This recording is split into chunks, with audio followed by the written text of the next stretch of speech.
Hello everyone. Thank you for tuning in. So this is my final review or video on the T20 World Cup. So in this video, I'm going to talk about something of notable difference. By that, what I mean is that I have seen people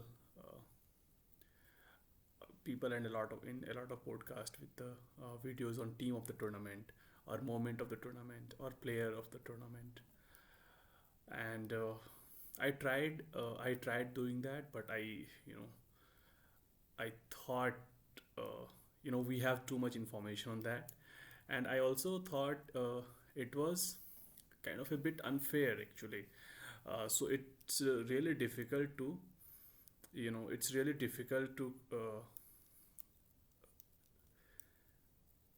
find the best players in such a short tournament where not everyone has played against each other.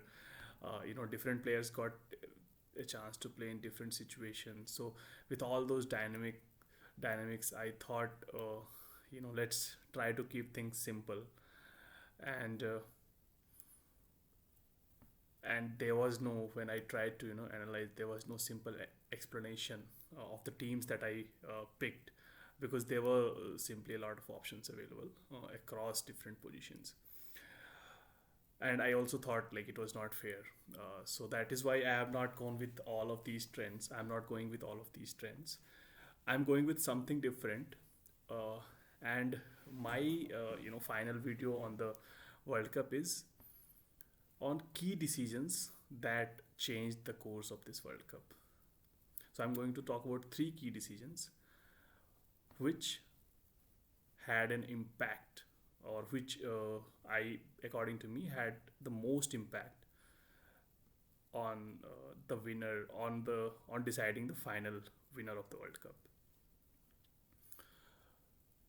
And to start with, just a caveat. So I'm not considering. So I'm only considering the decisions which were made after the squad were picked, just to limit the scope. Otherwise, again, the discussion can go pretty deep and pretty detailed if we take the decisions that were taken to kind of decide the squad as well. So yeah, let's start with three decisions that I feel had an impact on the final on deciding the final winner of the World Cup.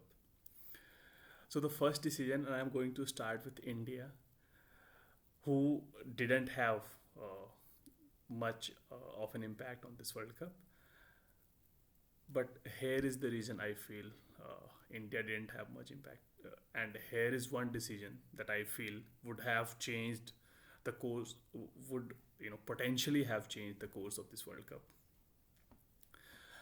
So India's decision to play Bhubi instead of Shardul Thakur in the first match, and I will explain why I believe it could have potentially changed the winner of the World Cup.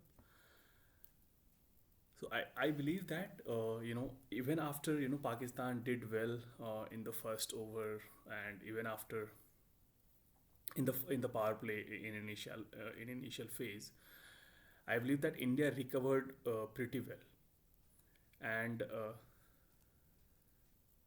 if India had Shardul Thakur instead of Bhubi, so first of all, I will talk about how it would have impacted the batting. So if India had Shardul Thakur instead of Bhubi, all the batsmen, starting from Virat, Rishabh Pant, Jadeja, and Hardik Pandya, they would have started to go hard earlier. They would have more confidence in playing their shots. Look at one impact it could have had. So if you have noticed in the where how Rishabh Pant got out, so he got out because he was trying to take on Shadab Khan to a longer boundary, because he is a lefty and Shadab Khan was leg spinner, which I think is not. I think a better decision would have been Kohli to for Kohli to take Shadab on to the shorter boundary, simply because uh, so it doesn't matter if the leg spinner is bowling. So the ball is not coming in with the angle, right? If the leg spinner is bowling googlies, so that is the first reason why it doesn't matter that the ball is going away or in. So it's not really a matchup if the leg spinner is bowling just googlies. That is one reason.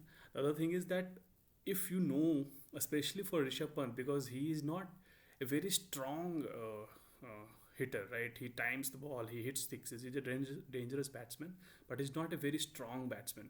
So I don't think he has as much confidence as, let's say, Pollard or Dhoni or Russell do in terms of clearing the boundary. So he tries to go very hard, especially when he sees a longer boundary. And that's what he did against Shadab, and that cost him his wicket. If he would have tried to hit, just time the ball, I think he was better off. And he did that because someone had to take the game on, and Kohli was not willing to do so. Kohli was not willing to do so because there was not enough batting depth. If Shardul was there, probably the mindset could have been different, and that would have led India to have at least 10 or 15 runs extra. We wouldn't have lost Rishabh's wicket, and probably Kohli would have scored at a better strike rate. And then let's talk about the bowling part. So if we had Shardul in the bowling department, I think he would have created much more impact than Bhuvneshwar. Because first thing is that India would have been forced to go with 2 overs of Bumrah in the starting, and then Shami is like he can bowl pretty well in the start. So he is anyway your bowler to start the new ball and to swing the ball. And then you have Varun Chakravarti as well, who did pretty decent, and you want to finish his overs before the dew starts to set in. Then Shardul Thakur has been the enforcer in the middle throughout the IPL on on similar pitches, and he takes wicket. He is a wicket taker. He, like, every time he comes, like, there are very good chances of getting a wicket, and that's what India needed, right? In that match, one thing that was missing was wicket, because India didn't let Pakistan get away with a fiery start. And the at one stage the required rate was around 9, which with one wicket could have easily gone up to 10. And that's when the pressure starts, and everyone then comes into the game. Your Bumrah, your Shami, and obviously Shardul, Varun Chakravarti. So everyone comes into the game. If the run rate is always going to 8.5 and 9, and then they are just 1 or 2 hits away to get it down to 8, and then they have not lost any wicket. So it's really easy to kind of chase anything later on. So it had an impact on the bowling as well as the batting. So having Shardul Thakur would have given us 10 or 15 extra runs, not because of his contribution, but just the impact that he would have had over batsmen like Jadeja, Pant, and Kohli, and Hardik Pandya, and then he could have probably got us wickets in the middle over. This decision had a downstream impact on the New Zealand's match as well. So if we have won the Pakistan match, then we potentially would have won the New Zealand match as well, because we wouldn't have tried too many things like bringing Ishan Kishan on the as an opener and all those things. So that is why I think this was a huge decision in terms of India's entire campaign. And if India would have gone to the semi-final stage or final stage, then you never know. Then India were a strong favorite because of a reason, right? Because they were a strong team. So yeah, that I explained this region in a bit more details, but I thought it was a very crucial decision in terms of the overall World Cup. The next two decisions, so I have just picked three because again there can be many, but I have just picked top three. So next two decisions I will discuss upon quickly, and will give again some examples of these decisions, the impact that these decisions had. So the second one is New Zealand playing extra bowler. Kane Williamson in the first match he played extra batsman, but then he decided to go with the extra bowling option, which I think was a very crucial decision throughout the tournament, but especially against England.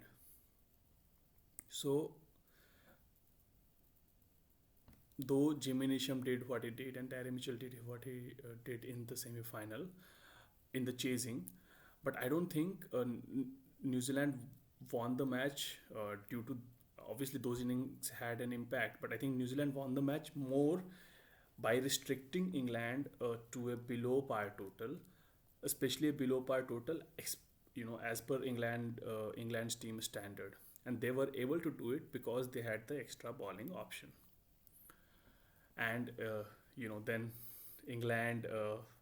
Then their win obviously had an impact on the final as well, because then Australia had to play New Zealand, which they of any day would prefer over England. So again, this decision has had a significant impact on New Zealand's campaign and overall World Cup's winner as well. Then the last decision that I wanted to share was Australia's decision to go back to Mitch Marsh and sticking to that decision. This decision paid dividends in both the big matches, semi-final as well as final. So in the semi-final, you had Wade batting at 7, which is a good batting depth, uh, and in the finals you had the direct result of this decision, Mitch Marsh batting at number 3, and we all know he won man of the match. So though Aaron Finch just started with he started with this option, but then he, for some reason, maybe due to the fear of England or anything, he went to extra bowling options. But he immediately realized that they are better off, and they are probably a bit too thin uh, if they don't play Mitch Marsh. So, and he in a way they acknowledged and rectified this mistake, and of course this had a huge impact on deciding who was the World Cup the winner. Winner of the World Cup. So these were my 3 picks. Do share other decisions that you think might had an impact on the World Cup. Any other feedback, any other thoughts, feel free to share through comments. Thank you everyone. It was great fun to analyze and share match story of the World Cup. Thank you. Bye bye.